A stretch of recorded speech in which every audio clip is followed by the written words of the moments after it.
सभी को आदाब, नमस्कार, सत श्री अकाल, जय हिंद, जय भारत, जय जवान, जय किसान। उम्मीद करता हूँ आप लोग ठीक होंगे। उम्मीद पे दुनिया कायम है और वही मैं उम्मीद करता हूँ कि आप लोग ठीक होंगे। मुझे मालूम है आप सब ठीक नहीं होंगे, लेकिन फिर भी बोल देता हूँ कि आप लोग ठीक होंगे। मुझे मालूम है कि आप लोग ठीक नहीं। ज़्यादा टाइम आपका ना खर्च करते हुए थोड़ी सी बात कहूँगा। समझ में आए तो दूसरों तक पहुँचाना, ना समझ में आए तो अपने घर में बैठे रहना और अपने घर तक बात को रोक के रखना। वालेकुम सलाम रेहान अली भाई। वालेकुम सलाम अहमद रज़ा भाई। आज महिला दिवस नामक एक ढकोसला है भारत में। महिलाओं के सम्मान में फेसबुक, ट्विटर, इंस्टा भरा पड़ा है। सारे सोशल मीडिया प्लेटफॉर्म भरे पड़े हैं। हत्या कि व्हाट्सएप पर भी महिला दिवस की शुभकामनाएं, शेर व शायरी, फोटो, बेहतरीन चीज़ें, बेहतरीन पोस्ट की फोटोकॉपी, अरे न जाने क्या क्या। ऐसा लग रहा है कि साहब आज का दिन और आज के बाद के दिन महिलाओं के लिए बिल्कुल महफूज और सेफ होंगे। लेकिन सच्चाई क्या है ये हमको भी पता है, आपको भी पता है। लेकिन हम उस पर बात नहीं करेंगे कि आम जनता क्या करती है महिलाओं के साथ और आज ढकोसलाबाजी कर रही है।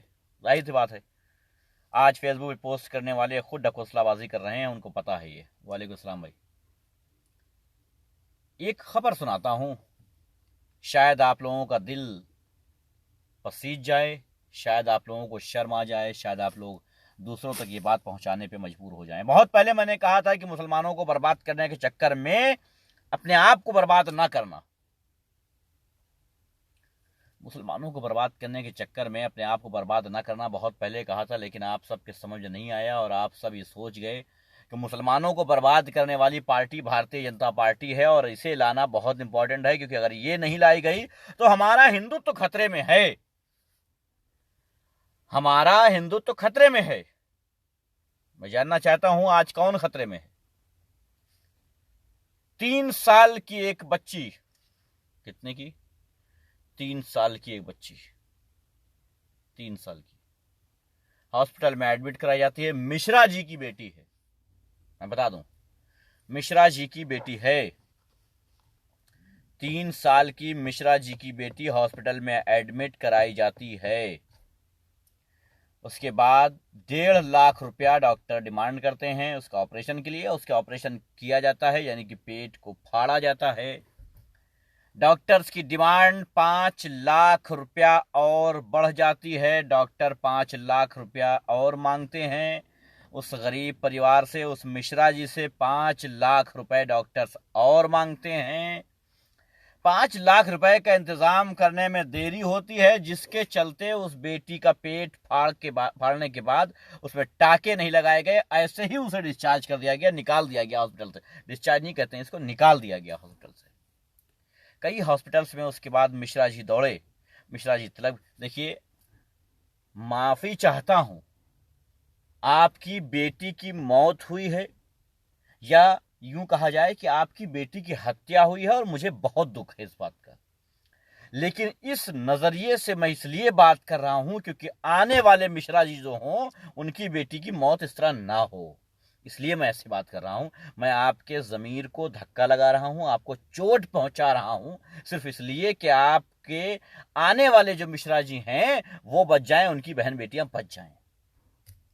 मिश्रा जी तिलक भी लगाए थे, मिश्रा जी को हनुमान चालीसा भी आता था, मिश्रा जी जय श्री राम का नारा भी लगाते थे, मिश्रा जी राम राज्य भी चाहते थे, मिश्रा जी रावण को नहीं पूछते थे, मिश्रा जी मुसलमानों को खाना नहीं खिलाते थे, मिश्रा जी मुसलमानों से कोई संबंध नहीं रखते थे। लेकिन फिर भी मिश्रा जी को इस राम राज्य में मिश्रा जी की बेटी को मार दिया गया, इसलिए क्योंकि उनके पास 5 लाख रुपया नहीं था।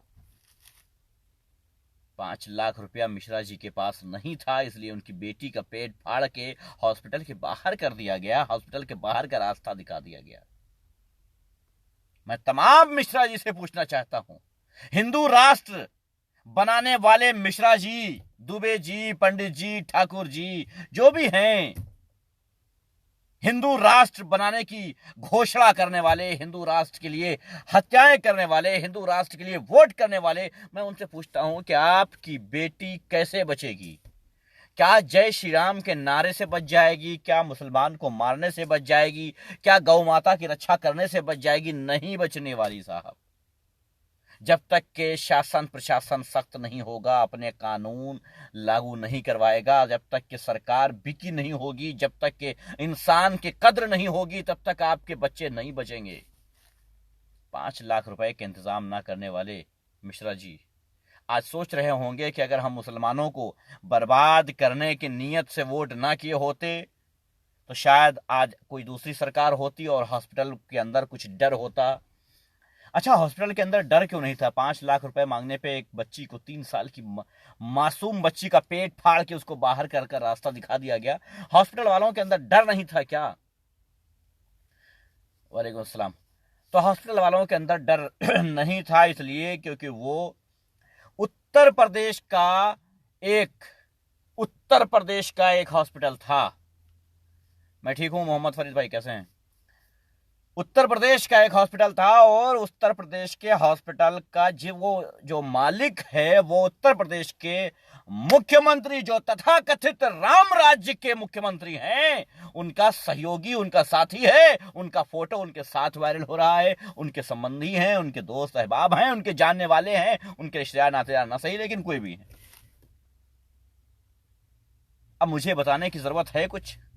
तथाकथित राम राज्य के मुख्यमंत्री के संबंधित हॉस्पिटल के मालिक 5 लाख रुपए मिश्रा जी के न देने पर उनकी बेटी का पेट फाड़ के हॉस्पिटल के बाहर कर दिया गया।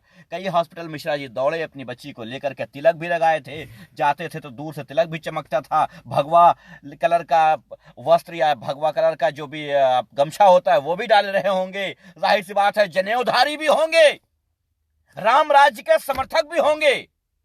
मुसलमानों को इस राष्ट्र से खत्म कर देने की एक चाहत भी होगी, जिज्ञासा भी होगी, लेकिन क्या वो अपनी बच्ची को बचा पाए? क्या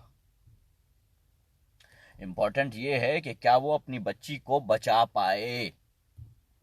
मैंने बहुत पहले कहा है मुसलमानों से कि मुसलमानों देखो, हिंदुओं की नफरत में कभी वोट मत कर देना कि साहब ये हमारी धर्म, हमारी जाति का है, इसको वोट कर दो ताकि हिंदुओं को बर्बाद कर दे, इसलिए वोट मत करना। इसलिए वोट करना, जो भी कैंडिडेट हो, चाहे हिंदू हो चाहे मुसलमान हो, इसलिए वोट करना कि वो तुम्हारे बच्चों का भविष्य बना सकता है या नहीं, सहयोग कर सकता है कि नहीं। वही हाल मैं हिंदुओं से कहता आया हूं। और ये मत कहना कि साहब 2014 के बाद सरकार ठीक ही ठाक थी, 2017 में, 16 में या 18 में जब भी आई, मैं भूल भी रहा हूं, 18 में, हाँ 19 में, 2019 में जब सत्ता में आए साहब, उसके बाद इन्होंने ये ऐसे हो गई, ये वैसे। देखिए 2014 के बाद से लगातार आपको ये चीजें दिखती रही हैं। 2014 के बाद लगातार मैं आपको बताता रहा हूं कि मिश्रा जी हो, दुबे जी हो, ठाकुर जी हो, कोई भी जी हो, आप अपने बच्चों को पैसे से बचा सकते हो, आप अपने बच्चों को एक सही सिस्टम से बचा सकते हो। तिलक लगा करके, टोपी लगा करके हम अपने बच्चों को नहीं बचा सकते। इसलिए इंपॉर्टेंट ये था, मिश्रा जी माफी चाहते हैं, आपकी 3 साल की बच्ची का पेट फाड़ के हॉस्पिटल के बाहर फेंक दिया गया। आप तिलक भी लगाए थे, आप हिंदू राष्ट्र की जिज्ञासा भी रखते थे, आप राम राज्य के समर्थक भी थे, उसके बाद भी आपके 3 साल की बच्ची का पेट फाड़ के हॉस्पिटल के बाहर फेंक दिया गया। किसी हॉस्पिटल ने नहीं एडमिट किया क्योंकि उसका पेट फटा हुआ था, जानते थे कि अब ये नहीं बचने वाली। आपकी 3 साल की बच्ची सिर्फ इसलिए मौत के घाट उतार दी गई क्योंकि आपने पैसा कमाने को तरजीह नहीं दी थी, आपने पैसे को तरजीह नहीं दी थी, आपने सिस्टम को तरजीह नहीं दी थी, आपने कानून को तरजीह नहीं दी थी, आपने तरजीह दी थी राम राज्य को, आपने तरजीह दी थी मुसलमानों को बर्बाद करने की। मैं सभी मिश्रा, दुबे, ठाकुर वगैरह वगैरह जो भी हैं, आप सभी हिंदू भाइयों से, सनातन धर्म के जो मानने वाले हैं, उन सबसे कहता हूं कि देखो, अब भी वक्त है, संभल जाओ, अभी वक्त है, संभल जाओ। ये भारत है, यहां के नेता किसी हिंदू मुसलमान के बिके हुए नहीं हैं। यहां के नेता मुसलमान को देख करके सॉफ्ट कॉर्नर नहीं रखते हैं। हिंदुओं को देख करके सॉफ्ट कॉर्नर नहीं रखते हैं। इसलिए इंपॉर्टेंट ये है कि रुपया होना चाहिए आपके पास। आप जब हॉस्पिटल में जाएंगे तो कहा जाएगा कि काउंटर पे आप 50 लाख रुपया जमा करवा दो। ये नहीं कहा जाएगा कि काउंटर पे आप अपना हिंदू राष्ट्र की जिज्ञासा है या नहीं है वो रजिस्टर करवा दो। आप कितने मुसलमानों को बर्बाद करना चाहते हो ये रजिस्टर करवा दो। आपने अब तक वोट किस पार्टी को दिया है ये रजिस्टर करवा दो। आपने हिंदू राष्ट्र बनाने के लिए क्या क्या किया है ये रजिस्टर करवा दो। सच में आप हिंदू राष्ट्र के समर्थक हैं या नहीं ये रजिस्टर करवा दो। ऐसा कुछ भी नहीं होने वाला है साहब। अगर कुछ होगा तो ये कि इतने लाख रुपए काउंटर पे जमा करवा दो। आपका परिवार का कोई भी सदस्य हो, बच्चा हो, भाई हो, बाप हो, माँ हो, बहन हो, बीवी हो, कोई भी हो, रुपया दोगे तब एडमिट होगा। और उसके बाद भी अगर रुपया कम पड़ गया तो उसका पेट फाड़ने के बाद उसे हॉस्पिटल के बाहर निकाल दिया जाएगा। अच्छा, मजे की बात यह है कि वो हॉस्पिटल भी एक हिंदू धर्म के लोगों का ही था। कहना पड़ता है, लोग कहेंगे हिंदू मुसलमान कर रहे हो, लेकिन हकीकत है, मैं कहूंगा साहब, वो हॉस्पिटल भी एक हिंदू धर्म के मानने वाले, सनातन धर्म के मानने वाले का ही था। अगर वो किसी मुल्ले का हॉस्पिटल होता तो कयामत आ जाती साहब। अब तक उस हॉस्पिटल पे ताला लग गया होता। अब तक सारी सोशल मीडिया एक्टिव हो गई होती, सारी आईटी सेल एक्टिव हो गई होती और ये कहती कि शर्म नहीं आती मुल्लों को, एक 3 साल की मासूम बच्ची का पेट फाड़ के हॉस्पिटल के बाहर कर दिया।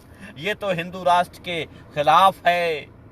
मुसलमानों को तो देश में रहना ही नहीं चाहिए, इन्हें तो मार देना चाहिए, इन्हें तो खत्म कर देना चाहिए, इन्हें तो काट डालना चाहिए, और ये है, वो है, ऐसा है, वैसा, दुनिया की बातें बता करके अब तक हिंदू मुसलमान में नफरत का एक बहुत लंबी खाई खोद दी गई होती। लेकिन शुक्र है ऊपर वाले का कि वो हॉस्पिटल किसी मुल्ले का नहीं निकला, हिंदू धर्म के मानने वाले का ही था। एक हिंदू इंसान का था, एक सनातनी का था, एक तिलकधारी का था, एक जनेऊधारी का था। इसलिए उस बच्ची की मौत इग्नोर कर दी गई। अगर मुसलमान का होता, किसी दाढ़ी वाले का होता, किसी टोपी वाले का होता, तो इस मौत को इग्नोर ना किया गया होता। अब तक न जाने कितनी मुसीबतें आ चुकी होती हम भारतवासी मुसलमानों पर, हम भारतीय मुसलमानों पर अब तक ना जाने कितनी मुसीबतें आ चुकी होती। अब तक न जाने क्या क्या सुनने को मिलता, न जाने कैसी कैसे हालात का सामना करना पड़ता, न जाने क्या क्या होता। लेकिन अच्छी बात यह थी कि हॉस्पिटल किसी मुल्ले का नहीं था, किसी मुसलमान का नहीं था। खैर, आप सबसे हजार करोड़ मर्तबा मैं कह चुका हूं कि साहब, हिंदू मुसलमान की नफरत को छोड़ देते अगर आप, तो आपके बच्चे बच जाते। अगर आप हिंदू मुसलमान की नफरत को छोड़ देते तो आपके बच्चों का भविष्य बन जाता। साहब, आप पे फर्क नहीं पड़ने वाला और ना ही आप पे फर्क पड़ेगा। महिला दिवस है, सभी महिलाओं को विनम्रता पूर्वक हाथ जोड़कर विनती करता हूं कि आज महिला दिवस पे ये मत सोच लेना कि आपके नाम की पोस्ट चल रही है तो आपको इज्जत मिल जाएगी। ये भारतवर्ष है, यहां आपको इज्जत नहीं मिलेगी। भारतवर्ष है, यहां ढकोसलेबाजी मिलेगी, आपको इज्जत नहीं मिलेगी। मैं बता देना चाहता हूं। आप ये मत समझना कि आज आपको सम्मान मिल रहा है तो कल सम्मान मिलेगा। ये मत समझ लेना कि आज के बाद बलात्कार रुक जाएंगे। ये मत समझ लेना कि आज के बाद दहेज के लिए आपको मारना रुक जाएगा। ये मत समझ लेना कि आप सुसाइड करना बंद कर दोगी। ये मत समझ लेना कि आपका उत्पीड़न बंद हो जाएगा। ऐसा कुछ नहीं होने वाला है। आज जो हो रहा है ये ढकोसलेबाजी है। कल से या आज शाम से ही फिर आपके ऊपर वही उत्पीड़न शुरू हो जाएगा। दहेज के लिए भी आप मारे जाओगी, रेप करके भी मारे जाओगे। आप हर तरीके से आपका उत्पीड़न तय है इस भारतवर्ष में। हम भारतवासी हैं, हम बड़े साफ दिल होते हैं। हम पहले ही बता देते हैं कि देखिए, ना ही भारत में रेप रुकने वाला है, ना दहेज के लिए आपकी हत्याएं रुकने वाली हैं, ना आपके ऊपर उत्पीड़न रुकने वाला है, ना आपको आपके साथ हुई मारपीट रुकने वाली है। कुछ भी नहीं रुकने वाला है। आज जो हो रहा है ये आपको बेवकूफ बनाने का एक षड्यंत्र है, दुनिया को ये दिखाने का एक षड्यंत्र है। हम भारतवासी महिलाओं के बड़ा सम्मान करते हैं। महिला दिवस पे ट्विटर पे महिला दिवस ट्रेंड कर रहा है, मतलब दुनिया देख रही है कि भारतवर्ष में महिला दिवस बहुत तेजी से मनाया जा रहा है, महिलाओं का सम्मान किया जा रहा है। क्या है साहब, हम भारतवासी हैं। बड़े नौटंकीबाज होते हैं। अपने घर की महिलाओं को मारने वाला इंसान, दहेज मांगने वाला इंसान, दूसरे की बहन बेटियों पर गलत निगाह डालने वाला इंसान आज फेसबुक पर महिला दिवस की शुभकामनाएं, आपको बधाई, पूरी तरीके से महोत्सव है, उत्सव मनाया जा रहा है और ये सब शामिल है। वाह रे मेरा प्यारा भारतवर्ष, वाह रे मेरा प्यारा भारतवर्ष। चलिए चलते हैं।